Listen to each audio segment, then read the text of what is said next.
Intelligence report, yeah. This is the front page of the magazine. But I was just going through, I was really looking for this, and I happened to run across this. Next program, I'll bring this. Now, this magazine in full, 2011, Najee brought me this magazine, government, I mean, Mr. Najee, whatever it is. Anyway, yeah, that's the way it is. The way it is the way it is. That's, you know, are there any questions or comments? Yes. The Zionists definitely seem to have an issue with black people bringing this topic up. They seem to use us to, you know, I think you've mentioned, and I know Malcolm, as political footballs or as tools, you know, for in their agenda. But as soon as we are in a position to put the information out about them, is when they definitely come hard. You know, as if they have some understanding that once we wake up to what they've been doing, it's you know, their demise is imminent. Oh, because they know, look, that what does the United States call itself? Exceptionalism. Well, there's no Negro exceptionalism. But when we catch fire, we caught fire, that's all. I mean, just think, the 60s, we just got a corner of it. We didn't have a chance. The government, after it focused in on us, it was a done deal. They didn't have no hard time getting rid of us. Right. We just talking trash out of the side of our mouth, and the white man was lucky. One police, they shot him with a .38, and the traffic, you know, the book that they write traffic tickets with, they, the bullet hit that book. Another case, one of the brothers shot the police, of course with a .38. The police hit the ground, rolled, and shot. That's the way the police was trained. He thought he was down. The police went down, he rolled over and shot the brother dead. So we were not prepared. We were emotionally, we were led by our emotions. The civil rights movement, let's say pre-65, 66 in limbo. When we hit 67, 68, 69, the movement was, that was 69 and 70, that was it. I mean, people still was, there was no long hot summers after 1970. It might not have been one in 1970, that was gone. Everybody was in exile 69 and 70. When I left in 71, everybody had been gone. You know, I left in 71. People had been gone. It wasn't hardly nobody came out after I did, but I just realized, well, it's time to go. The point I'm making is, this time we're thoughtful about what we're dealing with. And it's not that we don't care, and it's not that we're reckless, but someone has to go out in front and accept that responsibility. And I don't believe at this time, at this period, there's no loss in it. None whatsoever. If we achieve martyrdom, Good. That might be a spark that set off something else. It might be at this time that it's enough information. Now you can imagine over the years, the information we put out here, that's enough information to do it. That in itself, that'll give us a 10, 15-year head start on exactly what to do, what to avoid, what to, it'll get us going. See, it's not us anymore, just like it's not Iran by itself. There's strategic alliances. We'll just have to let them wonder who our strategic alliances are. Something is going on, right? I mean, you just think about it. Something is going on. Something is going on. He can worry about that. If he's going to sit here and think, I'm going to tell him, not this time, brother. No. Of essence, mum's the word. If you think I'm going to sit here and tell you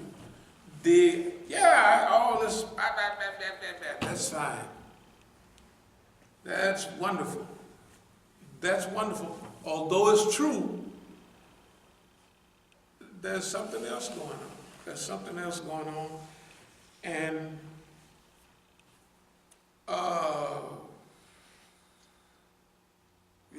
there's something else going on. And there's people, man, you don't know who's getting the message. And you can't always weigh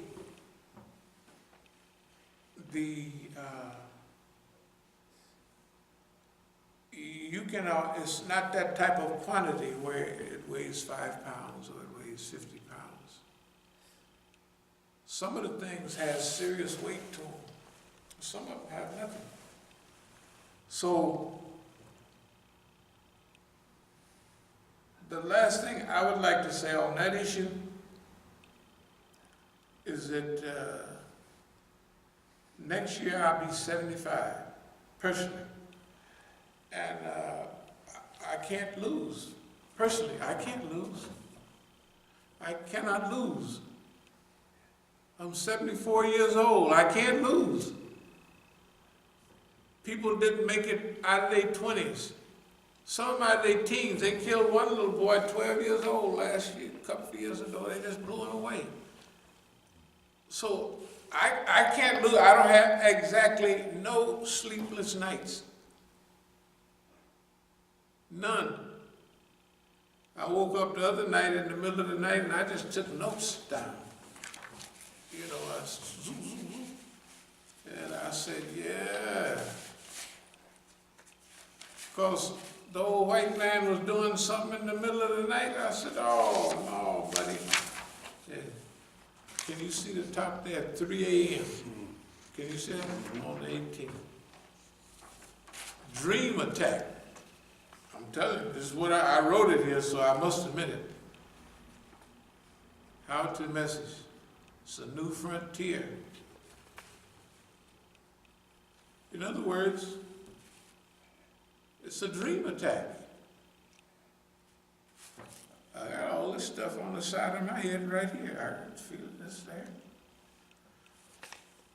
We was wondering how the attack would come. I'm just laying there. Boop, and I woke up, I said, oh, that's what it is. Because all of a sudden I'm dreaming about stuff I ain't been dreaming about before. This has been going on. Yeah, no, I'm telling you.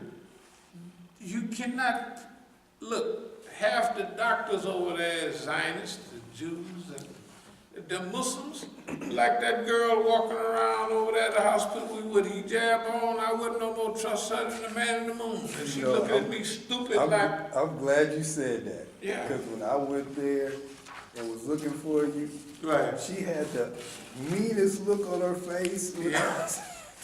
I couldn't believe it. Yeah. But, wow, I'm glad you said it. Oh, no. Look. We do everything just like I said about our friends. I don't know who they are. We don't have nothing to say, we love everybody. But I don't know how people get there. Is this thing still on? Oh, well, okay. We love everybody. Anyway, I'm telling you what I did. This is on the 18th. Dream attack. How to manage. That's all I wrote. That's it. I don't have to write nothing else. I got how you're coming. You can't do nothing else.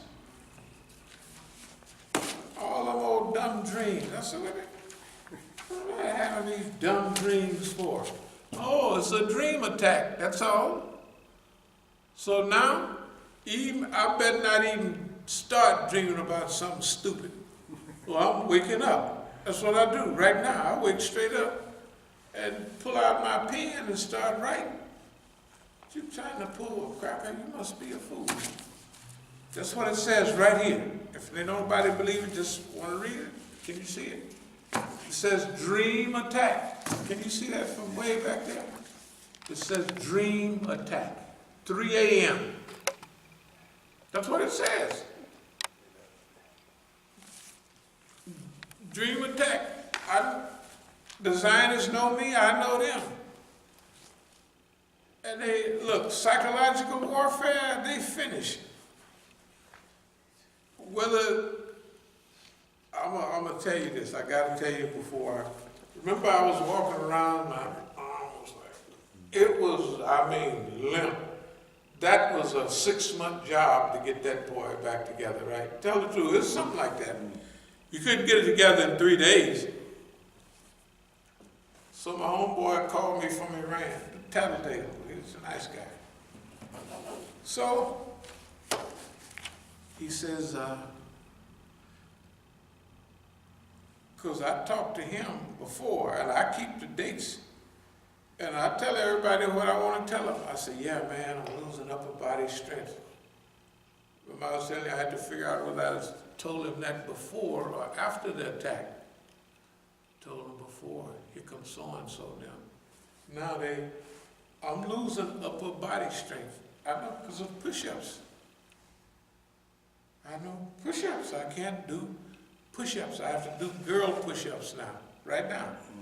But I'm getting pretty good, getting back on the iron, everything, and running. I'll be back out there this evening. So I feel my body. I know what's going on. So I say, yeah, bro. He said, how long you think it's going to take you to get back to full operation? I said, 3 months, 6 months, or a year. He said, can you write yet? No, can't write. 3 days later, that hand that was limp, I'm telling you, that night it started to straighten up. I'm telling you, that night it started to straighten up. That's what happened. That miraculous recovery everybody's talking about. Remember, I couldn't hardly talk to nobody. I couldn't put no sentences together. I told him, and then my homeboy from Texas, his homeboy, they used to have all them Malcolm X programs, just had to see me. He was sitting right here, just looking me up and down and studying me. I said, oh, that's as nice as I can be. Oh, I'm just happy as I can be. In fact, I think I'm 10% better. I'm just talking. They don't know how I feel. No. But I'm telling them. But I know one thing. I want you to just be real for a minute. Do you think I can go for this week and be up here giving khutbah the next week and walking in the hills and within 2 weeks hitting the bag like everything, nothing happened? Without any rehab. With rehab? You know, I was telling my daughter, I couldn't say nothing, so I said 2 things. Too trusting. That's what you are. Too trusting. Then I said, on system, on system, on system. That's all I could say. I have my own system. So they giving me books with dog, cat, run, and all of that. Yesterday, I'm telling you what they was doing. And I had my book with strategic management. I read it over and over again. I just read it. I couldn't write. I didn't know al-Faqih. If it walked in on stilts, I would not have known al-Faqih. I couldn't say it. That's what I remember. I kept saying I'm going to have to learn all my Farida again. I didn't remember nothing. You may think I'm lying, but I'm pretty sure y'all saw it. There's a 3-day jump, then there's a week jump, then there's 2 weeks jump. At the end of the 2 weeks, I done did a 5-year recovery. Everybody else have a long, I ain't seen nobody, so I was telling them, and then old Mark America would call, I could tell he was laughing on the other side of the phone, you know. Yeah, Mark America out there. I may go see him tomorrow. No, I can't go out. It's pretty few days. Yeah, I'm going to not make fun of him, but I'm going to just say, yeah, here's the brother. He was laughing. He was laughing on the other side. He had I could see the smile, you know, because I couldn't talk. And he knew I couldn't talk. Yeah, you gotta be, but technically, even then, I didn't care.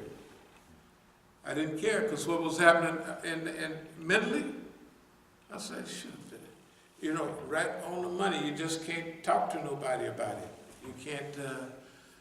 You can't say, but personally, this is back to all of this stuff. I don't care, personally, I don't care about them.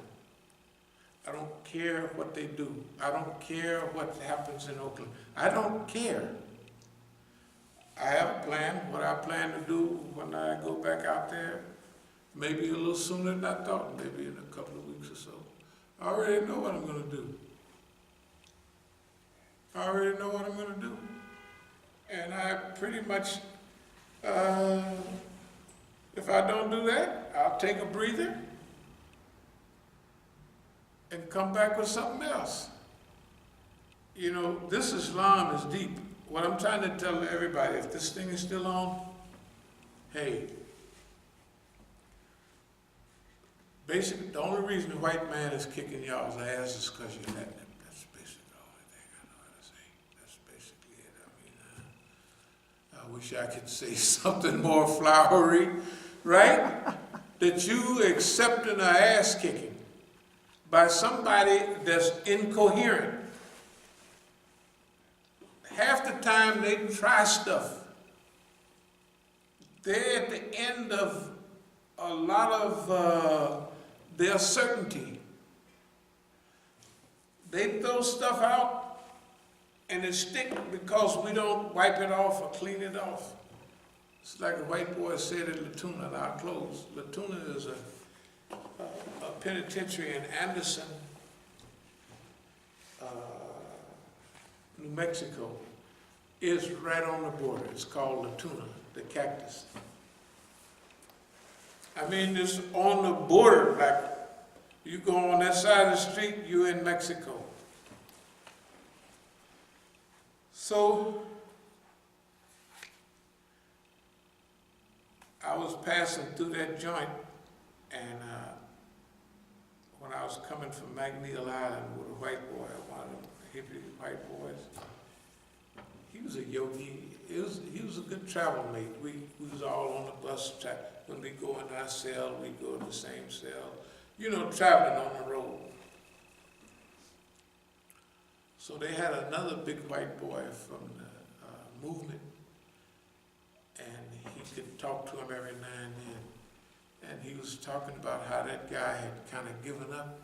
He said, you work for years, you beat your head up against the wall, and they come with some dummy and he'd tell them to plaster the wall up. You know, that's what the big white boy was saying. They had given up. They had given up. We're not in that we're in a grateful mode. We're in a grateful mode. I can't imagine anything happening to take us out of a grateful mode. I don't have no idea what it would be, or because it's not possible. I mean, yeah, anything is possible, like, you know, but that type of thing is not possible. They try to make you feel like this or feel like you be hobbling along. I said, I'm gonna live to be 100. I don't care whether you like it or not, of course. It's all up to Allah. I mean, don't get me wrong, I understand exactly. But I'm not gonna feel like, oh, this hurts or that hurt. You know why? The white man puts stuff on you and you hurt for a while and he forget, oh, and then he come back and do thing he did 6 months before. Oh, the fool forgets. And he do so many things to keep you, you know, moving from one thing. He knows if he do one thing to you, you're gonna get used to that, whatever it is. So he do something and then he move to something else, then he move to something else, then he move back. I said, boy, these people is crazy. So I'll close with this. I can't imagine how are we dealing personally with Zionism. Just fine. Just fine. You know. Well, it's okay. So there's no questions or comments? All right then. Assalamu alaikum wa rahmatullah.